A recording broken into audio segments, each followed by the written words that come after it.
ಹಳೆಯ ಚಿನ್ನದ ಒಡವೆನ ಅಧಿಕ ಬೆಲೆಗೆ ಮಾರಬೇಕೆ ಅಂದ್ರೆ ಆಟಿಕಾಗೆ ಕಾಲ್ ಮಾಡಿ 8880300300. Attica gold company. ಆತ್ಮೀಯ ಪತ್ರಿಕಾ ಹಾಗೂ ಮಾಧ್ಯಮದ ಸ್ನೇಹಿತರೆ, ಕಳೆದ 3-4 ದಿನಗಳು ದೆಹಲಿಯಲ್ಲೇ ಇದ್ದು ನಮ್ಮ ಪಕ್ಷದ ಎಲ್ಲ ಹಿರಿಯ ನಾಯಕರನ್ನ, ರಾಷ್ಟ್ರೀಯ ನಾಯಕರುಗಳನ್ನ ಭೇಟಿ ಮಾಡಿ ನಿನ್ನೆ ರಾತ್ರಿ ದೆಹಲಿಯಿಂದ ನೇರವಾಗಿ ಮಂಗಳೂರಿಗೆ ಬಂದು ಇವತ್ತು ಮುಂಜಾನೆ ಶ್ರೀ ಕ್ಷೇತ್ರ ಧರ್ಮಸ್ಥಳ ಮಂಜುನಾಥೇಶ್ವರನ ಸನ್ನಿಧಿಯಲ್ಲಿ ಪ್ರಾರ್ಥನೆಯನ್ನು ಸಲ್ಲಿಸಿ ನಮ್ಮೆಲ್ಲ ಶಾಸಕರು, ಸಂಸದರು, ಪಕ್ಷದ ಅಧ್ಯಕ್ಷರು ಎಲ್ಲ ಹಿರಿಯ ಕಾರ್ಯಕರ್ತರ ಜೊತೆ ದರ್ಶನ ಪಡೆದುಕೊಂಡು ನಿಮ್ಮೊಟ್ಟಿಗೆ ನಾನು ಇದ್ದೇನೆ.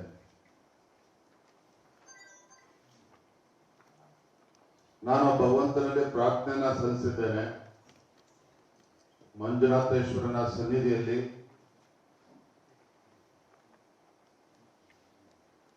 ರಾಜ್ಯದಲ್ಲಿ ಏನು ಭೀಕರ ಬರಗಾಲದ ಪರಿಸ್ಥಿತಿ ನಿರ್ಮಾಣ ಆಗ್ತಾ ಇದೆ, ಅವೆಲ್ಲವೂ ಕೂಡ ಸರಿ ಹೋಗಿ ಸರಿಯಾದಂತ ಮಳೆಯಾಗಿ ಈ ನಾಡಿನ ರೈತರ ಬದುಕನ್ನ ಹಸನಾಗಬೇಕು, ರೈತ ಬೆಳೆದಂತ ಬೆಳೆಗೆ ಒಂದು ವೈಜ್ಞಾನಿಕ ಬೆಲೆ ಸಿಗಬೇಕು, ಒಳ್ಳೆ ದಿನಗಳು ಬರಲಿ ಅಂತೇಳಿ ಪ್ರಾರ್ಥನೆಯನ್ನು ಸಲ್ಲಿಸಿದ್ದೇನೆ. ಅದರ ಜೊತೆಗೆ ಮುಂದೆ ಕರ್ನಾಟಕ ರಾಜ್ಯದಲ್ಲಿ ಮತ್ತೊಮ್ಮೆ ಯಾವಾಗ ವಿಧಾನಸಭಾ ಚುನಾವಣೆ ಆದರೂ ಸಹ ಕರ್ನಾಟಕ ರಾಜ್ಯದಲ್ಲಿ ಮತ್ತೊಮ್ಮೆ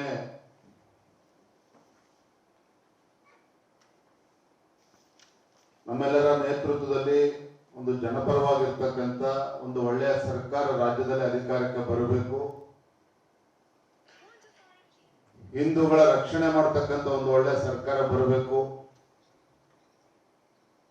ರಾಜ್ಯದ ಸರ್ವತೋಮುಖ ಅಭಿವೃದ್ಧಿ ಆಗ್ತಕ್ಕಂಥ ಒಳ್ಳೆಯ ಸರ್ಕಾರ ಬರಬೇಕು. ಆ ನಿಟ್ಟಿನಲ್ಲೂ ಕೂಡ ನಾನು ಪ್ರಾರ್ಥನೆ ಸಲ್ಲಿಸಿದ್ದೇನೆ.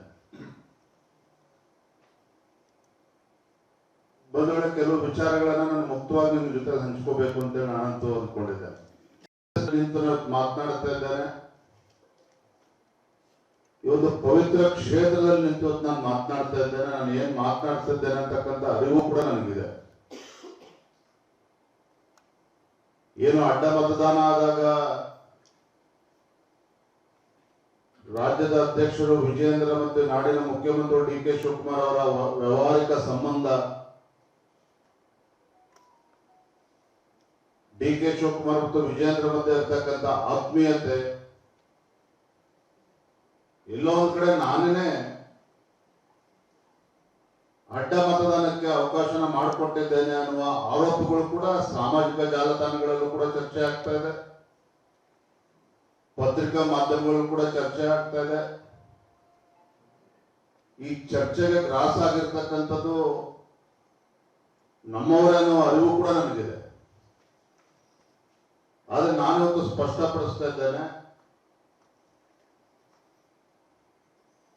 ನಮ್ಮ ಪ್ರಧಾನಮಂತ್ರಿಗಳು ನರೇಂದ್ರ ಮೋದಿಜಿಯವರು, ಅಂದಿನ ರಾಷ್ಟ್ರೀಯ ಅಧ್ಯಕ್ಷರು ಅಮಿತ್ ಶಾಜಿಯವರು ಮತ್ತೆ ಎಲ್ಲ ಹಿರಿಯರ ಒಂದು ಆಶೀರ್ವಾದದಿಂದ ಇಷ್ಟೆಲ್ಲ ಹಿರಿಯರ ನಡುವೆ ಇಂಥ ಜವಾಬ್ದಾರಿ ಕೊಟ್ಟಂತ ಸಂದರ್ಭದಲ್ಲಿ ರಾಜ್ಯದ ಅಧ್ಯಕ್ಷನಾಗಿ ಇಂಥ ಕೀಳು ಮಟ್ಟದ ಕೆಲಸವನ್ನು ಮಾಡತಕ್ಕಂಥ ಪ್ರಶ್ನೆ ಉದ್ಭವ ಆಗೋದಿಲ್ಲ. ವಿಜಯೇಂದ್ರ ಮತ್ತೆ ಡಿ ಕೆ ಶಿವಕುಮಾರ್ ಮಧ್ಯೆ ಯಾವುದೇ ರೀತಿಯ ವ್ಯವಹಾರಿಕ ಸಂಬಂಧವೂ ಕೂಡ ಇಲ್ಲ, ಯಾವುದೇ ಒಂದು ಆತ್ಮೀಯತೆಯೂ ಕೂಡ ನಮ್ಮ ಮಧ್ಯೆ ಇಲ್ಲ. ನನಗಂತೂ ವಿಶ್ವಾಸ ಇದೆ. ನಾನು ಅಹಂಕಾರದಿಂದ ಮಾತನ್ನ ಹೇಳ್ತಾ ಇಲ್ಲ. ರಾಜ್ಯದ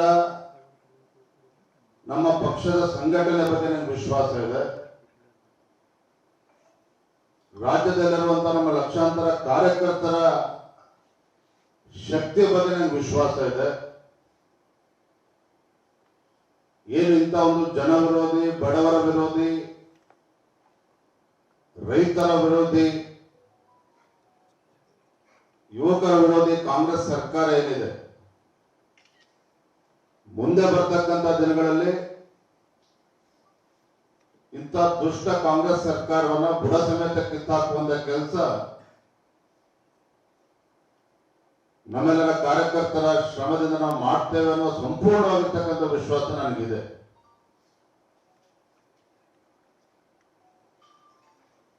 ಮೊನ್ನೆ ದಿನ ಸಾಕಷ್ಟು ಜನ ಶಾಸಕರು ನನಗೂ ಕೂಡ ಕರೆ ಮಾಡಿದರು. ಏನು ಹಿಂದೆ 2019 ನಂತರದಲ್ಲಿ ಕಾಂಗ್ರೆಸ್ ಜೆಡಿಎಸ್ ಕಾಂಗ್ರೆಸ್ ಸರ್ಕಾರ ಇದ್ದಾಗ ಕಾರಣಾಂತರಗಳಿಂದ 17 ಶಾಸಕರು ಕಾಂಗ್ರೆಸ್ ಪಕ್ಷವು ಸೇರಿದಂತೆ ಮಂತ್ರಿ ಇದ್ದವರು ಕೂಡ ರಾಜೀನಾಮೆ ಕೊಟ್ಟು ಬಂದಿದ್ದಾರೆ.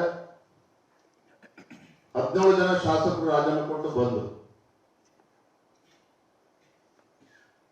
ಯಡಿಯೂರಪ್ಪನವರ ನಾಯಕತ್ವದ ಬಗ್ಗೆ ವಿಶ್ವಾಸನಿಟ್ಟು ಪಕ್ಷವನ್ನು ಸೇರಿಸಿಕೊಂಡ್ರು. ಉಪಚುನಾವಣೆಗಳು ಆಯ್ತು.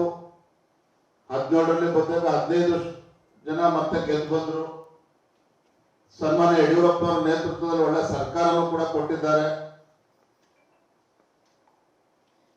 ಆದ್ರೆ ಮೊನ್ನೆ ಹಿರಿಯರಾಗಿರುವಂತಹ KS ಈಶ್ವರಪ್ಪನವರ ಹೇಳಿಕೆ ಅನೇಕ ನಮ್ಮ ಶಾಸಕರು ಬೇಸರದಿಂದ ದೂರವಾಣಿ ಕರೆ ಮಾಡಿದ್ರು.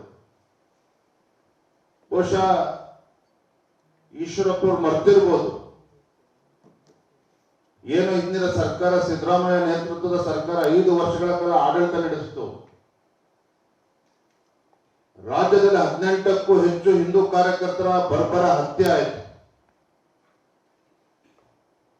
ನೂರಾರು ಸಾವಿರಾರು ಕಾರ್ಯಕರ್ತರ, ಭಾಜಪ ಕಾರ್ಯಕರ್ತರು ಹಿಂದೂ ಕಾರ್ಯಕರ್ತರ ಮೇಲೆ ಮೊಕದ್ದಮೆಗಳನ್ನ ಹಾಕಿ, ಕ್ರಿಮಿನಲ್ ಕೇಸಸ್ ಹಾಕಿ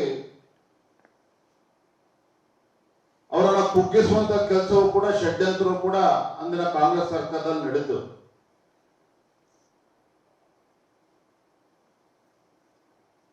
ಆದ್ರೆ ಅಂತ ಸಂದರ್ಭದಲ್ಲಿ ಆ 17 ಜನ ಶಾಸಕರು, ಇವತ್ತು ಕೆಲವರು ಕಾಂಗ್ರೆಸ್ ಇರ್ಬೋದಿಲ್ಲ ಅಂತಲ್ಲ, ಆದರೆ ಅವತ್ತು ನಮ್ಮ ಜೊತೆ ಕೈ ಜೋಡಿಸತಕ್ಕಂಥ ಪರಿಣಾಮವಾಗಿ ಒಳ್ಳೆ ಆಡಳಿತನೂ ಕೂಡ ನಮ್ಮ ಭಾಜಪ ಸರ್ಕಾರ ಕೊಡೋದಕ್ಕೆ ಸಾಧ್ಯ ಆಯಿತು.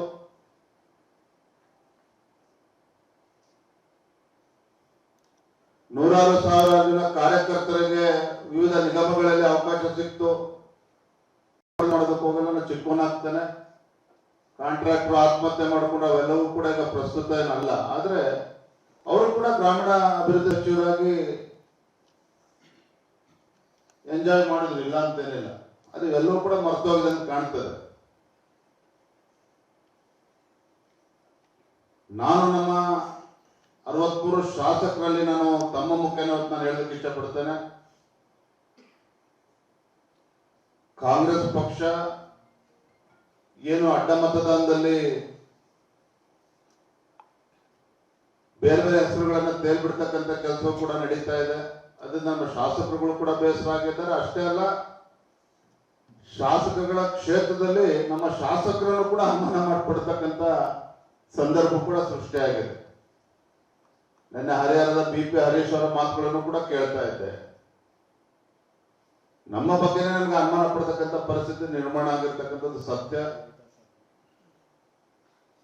ಯಾರು ಇವತ್ತು ಪಕ್ಷಕ್ಕೆ ದ್ರೋಹ ಬಗೆಯುವಂತ ಕೆಲಸ ಮಾಡಿದ್ದಾರೆ, ಖಂಡಿತ ನಮ್ಮ ಪಕ್ಷದ ವರಿಷ್ಠರು ಎಲ್ಲವನ್ನು ಕೂಡ ಗಮನಿಸ್ತಾ ಇದ್ದಾರೆ. ಸತ್ಯ ಹಿಂದೆಲ್ಲ ನಾಳೆ ಹೊರಗೆ ಬರಲೇಬೇಕಾಗ್ತದೆ, ಬಂದೇ ಬರ್ತದೆ.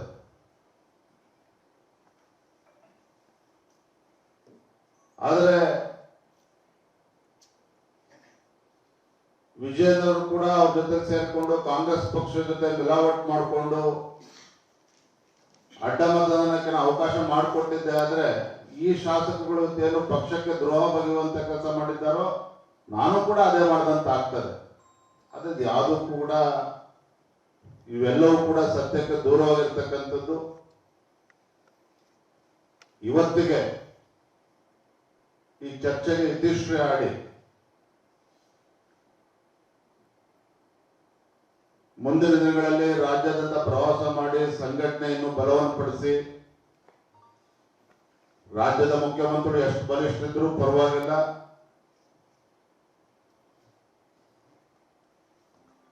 ಅವರ ಆರ್ಭಟ ಮತ್ತೊಂದು ಏನೇ ಇದ್ರು ಕೂಡ ನನಗೆ ಸಂಪೂರ್ಣ ವಿಶ್ವಾಸ ಇದೆ. ಮುಂದಿನ ದಿನಗಳಲ್ಲಿ ಮತ್ತೊಮ್ಮೆ ರಾಜ್ಯದಲ್ಲಿ ನಮ್ಮ ಪಕ್ಷದ ಎಲ್ಲ ಹಿರಿಯರ ನೇತೃತ್ವದಲ್ಲಿ ಮತ್ತೊಮ್ಮೆ ಭಾರತೀಯ ಜನತಾ ಪಾರ್ಟಿ ಸರ್ಕಾರ ಬರುತ್ತದೆ. ಒಳ್ಳೆ ಆಡಳಿತನ ಕೊಡ್ತಕ್ಕಂಥ ಕೆಲಸವನ್ನ ಮಾಡ್ತೇವೆ. ಆದ್ರೆ ಈಗಿನ ಪರಿಸ್ಥಿತಿ ಮುಂದಿನ 2 ವರ್ಷಗಳ ಕಾಲ ರಾಜ್ಯಾದ್ಯಂತ ಪ್ರವಾಸ ಮಾಡಿ ಎಲ್ಲ ಹಿರಿಯರ ಆಶೀರ್ವಾದದಿಂದ ಸಂಘಟನೆಗೆ ಶಕ್ತಿ ತುಂಬುವಂತ ಕೆಲಸ ಮಾಡ್ತೇನೆ ಅನ್ನೋ ಮಾತನ್ನ ಎಸ್ ಟಿ ಸೋಮಶೇಖರ್ ಅವರು ನಮ್ಮ ಪಕ್ಷದ 3 ಶಾಸಕರ ಜೊತೆ ಸಂಪರ್ಕದಲ್ಲಿದ್ದರು ಅನ್ನೋ ಮಾಹಿತಿ ನಮಗೆ ಸಿಕ್ಕಿದೆ. ಹಾಗಾಗಿ ಅವ್ರನ್ನ ಪ್ರೊಟೆಕ್ಟ್ ಮಾಡ್ತಕ್ಕಂಥ ಪ್ರಯತ್ನ, ಈ ರೀತಿ ಉಡಾಫೆ ಮಾತುಗಳನ್ನು ಆಡೋ ಮೂಲಕ ಆ ಪ್ರಯತ್ನ ಮಾಡ್ತಾ ಇದ್ದಾರೆ. ಬರುವಂತ ದಿನಗಳಲ್ಲಿ ಗೊತ್ತಾಗ್ತದೆ ಎಲ್ಲ ವಿಚಾರ. ಅಡ್ಡ ಮತದಾನ ಅಂದ್ರೆ ಮತದಾನ ಆದ್ಮೇಲೆ ಮಾರದಿನ ನನಗೂ ಕೂಡ ದೂರವಾಣಿ ಕರೆ ಮಾಡಿದ್ರು. ನಾನು ನಿಮ್ಗೆ ಅಧ್ಯಕ್ಷ ನಿಮಗೆ ರೀಚ್ ಆಗ್ತಕ್ಕಂಥ ಪ್ರಯತ್ನ ಮಾಡಿದ್ರೆ ನೀವು ಫೋನ್ ಸಿಗ್ಲಿಲ್ಲ, ಆದ್ರೆ ನಿಮ್ಮ ಪ್ರಧಾನ ಕಾರ್ಯದರ್ಶಿ ನಾನು ದೂರವಾಣಿ ಕರೆ ಮಾಡಿ ಮಾಹಿತಿನ ಕೊಟ್ಟಿದ್ದೆ ಅನ್ನೋ ಮಾತನ್ನ ಹೇಳಿದ್ದಾರೆ. ನನಗನ್ನಿಸ್ತದೆ ನಮ್ಮ ಪಕ್ಷದ ಹಿರಿಯ ನಾಯಕರು, ಮಾಜಿ ಮುಖ್ಯಮಂತ್ರಿಗಳು ಆ ಮಾತನ್ನು ಹೇಳಿದರೆ ನಮ್ಮ ಪ್ರಧಾನ ಕಾರ್ಯದರ್ಶಿ ಕೂಡ ನಾನು ದೂರವಾಣಿ ಕರೆ ಮಾಡಿ ಕೇಳಿದೆ. ನಾನು ಅವರು ಸದಾನಗೌಡರು ಫೋನ್ ಮಾಡಿದ್ರು, ಅದೇ ಸ್ಪೆಸಿಫಿಕ್ ಆಗಿ ಯಾವುದೋ ಮಾಹಿತಿ ಕೊಡ್ಲಿಲ್ಲ. ಇಲ್ಲ ಅಧ್ಯಕ್ಷರು ತಿಳಿಸಿ ಅದೇ ಕಾರಣಕ್ಕೂ 28 ಗೆಲ್ಲದಕ್ಕೆ ನಮಗೆ 27.65 ವೋಟ್ಗಳು ಬೇಕಿತ್ತು. ಸೊ 28 ಮತಕ್ಕೆ ಸೀಮಿತ ಆಗೋದು ಬೇಡ, ಕನಿಷ್ಠ 29-30 ವೋಟನ್ನ ತೆಗೆದುಕೊಳ್ಳಿ. 28ಕ್ಕೆ ಸೀಮಿತ ಆಗೋದು ಬೇಡ, ರಾಜ್ಯಾಧ್ಯಕ್ಷ ಗಮನ ತಗೊಬನ್ನಿ. ಕೆಲವು ಶಾಸಕರನ್ನ ಕಾಂಟ್ಯಾಕ್ಟ್ ಮಾಡ್ತಕ್ಕಂಥ ಪ್ರಯತ್ನ ಕಾಂಗ್ರೆಸ್ ಅವರು ಮಾಡ್ತಾ ಇದ್ದಾರೆ. So it was a generalised statement given by D V Sadananda Gowda ji. ಹಾಗಾಗಿ ನಾನು ಬೆಂಗಳೂರು ಹೋದ್ಮೇಲೆ ಅವ್ರನ್ನೂ ಕೂಡ ಭೇಟಿ ಮಾಡ್ತೇನೆ. ಮಾನ್ಯ ಸಿ ಟಿ ರವಿ ಅವ್ರಿಗೆ ಅವರ ಹೇಳಿಕೆಯನ್ನು ನೋಡಿದಾಗ ತಕ್ಷಣ ಸಿ ಟಿ ರವಿ ಅವ್ರಿಗೂ ಕೂಡ ಹೇಳಿದೆ, ಸದಾನಂದ ಗೌಡರನ್ನು ಕೂಡ ಭೇಟಿ ಮಾಡಿ ಮಾಹಿತಿಯನ್ನು ಪಡೆದುಕೊಳ್ಳಿ ಅಂತ ಕೂಡ ಹೇಳಿದ್ದೇನೆ. ಸದಾನಂದ ಗೌಡರು ಒಳ್ಳೆ ಉದ್ದೇಶದಿಂದ ಹೇಳಿದ್ದಾರೆ, ಅದ್ರ ಬಗ್ಗೆ ನಾನು ಪ್ರಶ್ನೆ ಮಾಡ್ತಾ ಇಲ್ಲ. ಸೊ ಈ ರೀತಿ 18ನೇ ತಾರೀಕು ಮತದಾನ ಇದ್ದಾಗ 2-3 ದಿನಗಳ ಕಾಲ ನಮ್ಗೆ ಈ ರೀತಿ ಮಾಹಿತಿಗಳು ಬರ್ತಾನೆ ಇತ್ತು. ಆ ರೀತಿ ನಾನು ಶಾಸಕರ ಬಗ್ಗೆ ಅನುಮಾನ ಪಡ್ಕೊಂಡು ಹೋಗಿದ್ರೆ 63 ಶಾಸಕರ ಮೇಲೆ ಕೂಡ ಅನುಮಾನ ಪಡ್ತಕ್ಕಂಥ ಪರಿಸ್ಥಿತಿ ನಿರ್ಮಾಣ ಆಗ್ತಾ ಇತ್ತು. ಒಂದಂತೂ ಏನೇ ಗೌಪ್ಯ ಮತದಾನ ಆದ್ರೂ ಕೂಡ ಇವತ್ತಲ್ಲ ನಾಳೆ ಸತ್ಯ ಗೊತ್ತಾಗೇ ಆಗ್ತದೆ. ಕೇಂದ್ರದಲ್ಲಿ ನಮ್ಮದೇ ಸರ್ಕಾರ ಇದೆ, ಎಲ್ಲ ಮಾಹಿತಿಗಳನ್ನು ಅವರು ಕೂಡ ತೆಗೆದುಕೊಳ್ತಾ ಇದ್ದಾರೆ. ಯಾರ ಪಕ್ಷಕ್ಕೆ ದ್ರೋಹ ಬಗೆಯುವಂತ ಕೆಲಸ ಮಾಡಿದ್ದಾರೆ ಅದು ಇಲ್ಲಿಗೆ ಬಿಡೋದಕ್ಕೆ ಸಾಧ್ಯ ಇಲ್ಲ. ವರಿಷ್ಠರು ಕೂಡ ಬಹಳ ಗಂಭೀರ ತೆಗೆದುಕೊಂಡಿದ್ದಾರೆ, ಸಾಧ್ಯ ಆಗಿಲ್ಲ. ಇದು ಬೆಂಗಳೂರು ತಲುಪಿದ ಮೇಲೆ ರವೀಣ ಅವ್ರ ಜೊತೆ ಕೂಡ ಮಾತಾಡ್ತೇನೆ. ನಾನು ಹೇಳ್ತೇನೆ, ನಾನು ಕಳೆದ 3-4 ದಿನ ದೆಹಲಿಯಲ್ಲಿ ಇದ್ದಂತ ಕಾರಣ ನನಗೆ ಯಾವುದೇ ವರದಿನ ಕಳಿಸಿಲ್ಲ. ನಾನು ಇವತ್ತು ಮಾತನಾಡ್ತೇನೆ ರವಿ ಅವ್ರ ಜೊತೆ. ಅವ್ರ ಕಮಿಟಿ ಮೀಟಿಂಗ್ ಇತ್ತು, ಹಾಗಾಗಿ ಬರೋಕ್ಕೆ ಸಾಧ್ಯ ಆಗಿಲ್ಲ. ಅಣ್ಣ ಯಾರಿಗೂ ಎಷ್ಟು ಪ್ರಶ್ನೆ ಇಲ್ಲ, ನಿಮ್ಮ ಒಬ್ಬರೇ. Thank you. ಪ್ರಶ್ನೆ ರೀ, ನಾನು ಎಲ್ಲವನ್ನೂ ಕೂಡ ಈ ಪವಿತ್ರ ಕ್ಷೇತ್ರದಲ್ಲಿ, ಶ್ರೀ ಕ್ಷೇತ್ರದಲ್ಲಿ ತಮ್ಮ ಮುಂದೆ ನಮ್ಮ ಕಾರ್ಯಕರ್ತರಿಗೆ ಸತ್ಯವನ್ನು ಬಿಚ್ಚಿಡುವಂತ ಕೆಲಸ ನಾನು ಮಾಡಿದ್ದೇನೆ. ಹೇಳಿದ್ನಲ್ಲ, ಇವತ್ತು ಅಡ್ಡ ಮತದಾನ ಮಾಡಿರ್ತಕ್ಕಂಥ ಶಾಸಕರು ಎಷ್ಟು ಅಪರಾಧ ಮಾಡಿದ್ರೆ ನಾನು ಆ ರೀತಿ ಏನಾದ್ರು ಅಡ್ಜಸ್ಟ್ಮೆಂಟ್ ಪ್ರೊಟೆಸ್ಟ್ ಮಾಡ್ಕೊಂಡು ನಂದು ಅಷ್ಟೇ ಅಪರಾಧ ಆಗ್ತದೆ. ಅದಕ್ಕೆ ಅವಕಾಶ ಕೊಡುವಂತ ಪ್ರಶ್ನೆನೇ ಅಲ್ಲ. ನನ್ನ ಬಗ್ಗೆ ನನಗೆ ಸ್ಪಷ್ಟತೆ ಇದೆ, ನನ್ನ ಸಂಘಟನೆ ಬಗ್ಗೆ ವಿಶ್ವಾಸ ಇದೆ, ನಮ್ಮ ಕಾರ್ಯಕರ್ತರ ಬಗ್ಗೆ ವಿಶ್ವಾಸ ಇದೆ. ಮುಂದೆಲ್ಲವೂ ಕೂಡ ಒಳ್ಳೇದಾಗ್ತದೆ. ಗೃಹಲಕ್ಷ್ಮಿ ಯೋಜನೆಯಲ್ಲಿ 100 ಕೋಟಿ ರೂಪಾಯಿಗಳು ಇವತ್ತು ಅವ್ಯವಹಾರ ಆಗಿರ್ತಕ್ಕಂಥದ್ದು ಮೊನ್ನೆ CAG ರಿಪೋರ್ಟ್ ನಲ್ಲೂ ಕೂಡ ಬಂದಿದೆ. ರಾಜ್ಯ ಮಟ್ಟದಲ್ಲಿ ಗ್ಯಾರಂಟಿ ಅನುಷ್ಠಾನ ಸಮಿತಿ ಅಧ್ಯಕ್ಷರು ಮಾಡಿಕೊಂಡಿದ್ದಾರೆ, ಜಿಲ್ಲಾ ಮಟ್ಟದಲ್ಲಿದ್ದಾರೆ, ಪ್ರತಿ ವಿಧಾನಸಭಾ ಕ್ಷೇತ್ರದಲ್ಲೂ ಕೂಡ ಮಾಡಿಕೊಂಡಿದ್ದಾರೆ. ನೂರಾರು ಕೋಟಿ ರೂಪಾಯಿಗಳು ಅವ್ರಿಗೆ ಸರ್ಕಾರದ ಸಂಬಳವೂ ಕೂಡ ಹೋಗ್ತಾ ಇದೆ, ವ್ಯವಸ್ಥೆಗಳು ಕೊಟ್ಟಿದ್ದಾರೆ. ಇದರ ನಡುವೆನೂ ಕೂಡ CAG ರಿಪೋರ್ಟ್ ಅಲ್ಲಿ ಈ ರೀತಿ ಒಂದು ವರದಿ ಬಂದಿದೆ ಅಂತ ಹೇಳಿದ್ರೆ, ನಾನು ನಮ್ಮ ಮುಖ್ಯನ ರಾಜ್ಯದ ಮುಖ್ಯಮಂತ್ರಿಗಳಿಗೆ ನಾನು ಆಗ್ರಹ ಪಡಿಸ್ತೇನೆ, ಫಸ್ಟ್ ನೀವು ಗ್ಯಾರಂಟಿ ಅಧ್ಯಕ್ಷಗಳನ್ನ ಬರ್ಖಾಸ್ತ್ ಮಾಡಿ. ಸರ್ಕಾರ ಇವತ್ತು ಅಧಿಕಾರಿ ಒಬ್ರು ಮುಖ್ಯಮಂತ್ರಿಗಳಾಗಿ ಅಧಿಕಾರಿಗಳನ್ನ ವಿಶ್ವಾಸಕ್ಕೆ ತೆಗೆದುಕೊಳ್ಳಿ. ನಿಮ್ಮ ಕಾಂಗ್ರೆಸ್ ಕಾರ್ಯಕರ್ತರ ಮೇಲೆ ವಿಶ್ವಾಸ ಇದೆ, ಅಧಿಕಾರಿಗಳ ಮೇಲೆ ವಿಶ್ವಾಸ ಬರುವಾದ್ರೆ ಮುಖ್ಯಮಂತ್ರಿಗಳಿಗೆ, ನಿಮ್ಮ ಕಾಂಗ್ರೆಸ್ ಪುಡಾರಿಗಳಿಗೆ ಇವತ್ತು ಗ್ಯಾರಂಟಿ ಸಮಿತಿ ಅನುಷ್ಠಾನದ ಅಧ್ಯಕ್ಷರನ್ನ ಮಾಡಿ ಇವತ್ತು ನೂರಾರು ಕೋಟಿ ಪಡ್ಕೊಂಡಿದ್ದಾರೆ ಅಂದ್ರೆ ನಿಮ್ಮ ಪಕ್ಷವೇ ಕಾರಣ ಇದಕ್ಕೆ. ಹಾಗಾಗಿ ಗ್ಯಾರಂಟಿ ಅನುಷ್ಠಾನ ಸಮಿತಿ ಅಧ್ಯಕ್ಷರನ್ನ ಮನೆ ಕಳಿಸಿ ಅಧಿಕಾರಿಗಳನ್ನು ವಿಶ್ವಾಸಕ್ಕೆ ತೆಗೆದುಕೊಂಡು ಅಧಿಕಾರಿಗಳ ಮುಖ್ಯದಿಂದ ಅನುಷ್ಠಾನ ಮಾಡುವಂತ ಕೆಲಸ ಮಾಡಬೇಕು ಅನ್ನೋ ಆಗ್ರಹವನ್ನ ನಾನು ಮಾಡ್ತಾ ಇದ್ದೇನೆ. ವಿಚಾರದಲ್ಲೂ ಕೂಡ ಆಡಳಿತ ಪಕ್ಷ ಕಾಂಗ್ರೆಸ್ನವರು ಅಪಪ್ರಚಾರ ಮಾಡುವಂತ ಕೆಲಸ ಮಾಡ್ತಾ ಇದ್ದಾರೆ. ಇದರ ನಡುವೆ ನಮ್ಮ ರಾಜ್ಯದ ಎಲ್ಲ 224 ವಿಧಾನಸಭಾ ಕ್ಷೇತ್ರಗಳಲ್ಲಿ ನಮ್ಮ ಸಂಘಟನೆ ಇದನ್ನ ಯಾವ ರೀತಿ ಜವಾಬ್ದಾರಿ ವಹಿಸ್ಕೊಳ್ಬೇಕು, ಈಗೆಲ್ಲ ನಮ್ಮ ಕಾರ್ಯಕರ್ತರ ಜವಾಬ್ದಾರಿಯನ್ನು ಕೂಡ ಕೊಟ್ಟಿದ್ದೇವೆ.